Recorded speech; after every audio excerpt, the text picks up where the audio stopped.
Friends, welcome to you in my YouTube channel education hub. इस वीडियो में मैं आपको मूल अधिकारों के बारे में बताने जा रहा हूं। इससे पहले मैं पार्ट 1 कॉन्स्टिट्यूशन का बना चुका हूं, जिसे आप अवश्य ही देखिएगा। यहां पर ये कॉन्स्टिट्यूशन का पार्ट 2 है, जिसमें मैं आपको मूल अधिकार या मौलिक अधिकार बताऊंगा, यानी फंडामेंटल राइट्स क्या हैं हमारे, उनके बारे में बताऊंगा। तो मूल अधिकार या मौलिक अधिकार, फंडामेंटल राइट्स, भारतीय संविधान के भाग 3 में यानी पार्ट 3 में अनुच्छेद यानी आर्टिकल 12 to 35, अनुच्छेद 12 से 35 तक मूल अधिकारों का प्रावधान किया गया है। हमारे भारतीय संविधान में भाग 3 अनुच्छेद 12 से 35 तक मूल अधिकारों का प्रावधान किया गया है। भारतीय मूल अधिकार अमेरिका से लिए गए हैं। भाग 3 को भारत का मैग्ना कार्टा भी कहा जाता है, यानी जो हमारे मूल अधिकार हैं वो अमेरिका से लिए गए हैं, यानी अमेरिका के संविधान से लिए गए हैं। इससे पहले हमारे संविधान में मूल अधिकार 7 थे, यानी जो मूल अधिकार पहले थे वो 7 मूल अधिकार थे, जिनमें से एक मूल अधिकार को कम कर दिया गया है।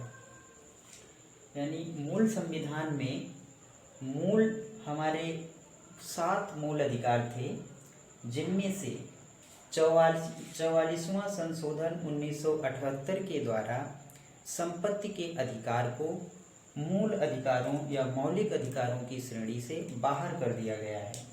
तो इस समय वर्तमान में 6 मूल अधिकार हैं, जो कि इस प्रकार हैं। फर्स्ट, समता या समानता का अधिकार। समानता यानी समता का अधिकार अनुच्छेद 14 से 18 तक। Right to equality article 14 to 18। Second, स्वतंत्रता का अधिकार अनुच्छेद 19 से 22 तक। Right to freedom article 19 to 22। Third है शोषण के विरुद्ध अधिकार, यानी अनुच्छेद 23 से 24। Right against exploitation article 23-24। Fourth है धार्मिक स्वतंत्रता का अधिकार, अनुच्छेद 25 से 28। Right to freedom of religion article 25 से 28। फिफ्थ है संस्कृत एवं शिक्षा संबंधी अधिकार, अनुच्छेद 29 से 30। Cultural and educational rights article 29 and 30। संवैधानिक उपचारों का अधिकार, अनुच्छेद 31-32। Right to constitutional remedies article 31 and 32। 86वां संशोधन 2002 के द्वारा अनुच्छेद 21 के अंतर्गत शिक्षा के अधिकार को मौलिक अधिकार का दर्जा दिया गया। इसके अनुसार राज्य 6 से 14 वर्ष की आयु के सभी बालकों को निःशुल्क व अनिवार्य शिक्षा का प्रावधान करेगा। यह अधिकार 1 अप्रैल 2010 से लागू किया गया। अनुच्छेद 12 यानी राज्य की परिभाषा बताता है।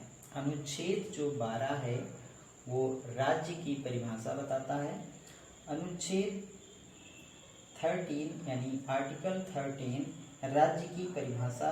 आर्टिकल 13 न्यायिक पुनरावलोकन से संबंधित है। अनुच्छेद 14 विधि के समक्ष समता व विधियों का समान संरक्षण है। अनुच्छेद 17 में अस्पृश्यता का अंत यानी छुआछूत का अंत के बारे में बताया गया है। नेक्स्ट कुछ और अनुच्छेद हैं जिनके बारे में मैं बता रहा हूँ। अनुच्छेद 18 उपाधियों का अंत, यानी अनुच्छेद 18 में उपाधियों का अंत कर दिया गया। जैसे कि कोई डॉक्टर लिखता है, मास्टर लिखता है, या टीचर लिखता है, या वकील लिखता है, या कुछ भी इस तरह से उपाधियों का अंत कर दिया गया अनुच्छेद 18 के अनुसार। अनुच्छेद 19 वाक्य एवं अभिव्यक्ति की स्वतंत्रता, यानी बोलने की स्वतंत्रता, यानी हम लोगों को बोलने की स्वतंत्रता प्राप्त की गई है या अधिकार दिया गया है। अनुच्छेद 21 यानी आर्टिकल 21 प्राण एवं दैहिक स्वतंत्रता। अनुच्छेद 24 14 वर्ष से कम आयु के बालकों का कारखानों में कार्य करने का निषेध। यानी जो भी बच्चे 14 वर्ष से कम आयु के हैं वो कारखानों में कार्य नहीं कर सकते हैं। अनुच्छेद 25 धर्म को मानने, आचरण करने और प्रचार करने का हक। अनुच्छेद 26 धार्मिक कार्यों के प्रबंध की स्वतंत्रता। अनुच्छेद 28 राज्य निधि से पूर्णतः पोषित किसी शिक्षा संस्था में कोई धार्मिक शिक्षा नहीं दी जाएगी। अनुच्छेद 29 अल्पसंख्यक वर्गों के हितों का संरक्षण। अनुच्छेद 30 अल्पसंख्यकों को शैक्षणिक संस्थान चलाने का अधिकार होगा। अनुच्छेद 32 संवैधानिक उपचारों का अधिकार। डॉक्टर भीमराव अंबेडकर ने इसे संविधान की आत्मा कहा था। यानी अनुच्छेद 32 को डॉक्टर भीमराव अंबेडकर ने संविधान की आत्मा कहा था। अनुच्छेद 35 इस अनुच्छेद के अंतर्गत संसद को मूल अधिकार संबंधी विधि बनाने की शक्ति है।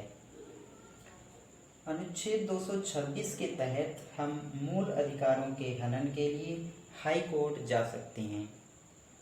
हमारे मूल अधिकारों को सुप्रीम कोर्ट संरक्षण प्रदान करता है या उसकी सुरक्षा करता है।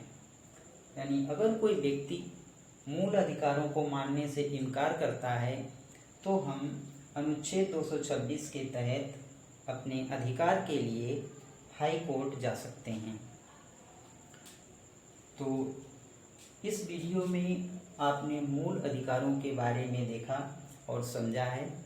मैं आशा करता हूँ कि यह वीडियो आपको समझ में आया होगा, अच्छा लगा होगा। तो मिलते हैं नेक्स्ट वीडियो में एक नए टॉपिक के साथ। Thanks for watching.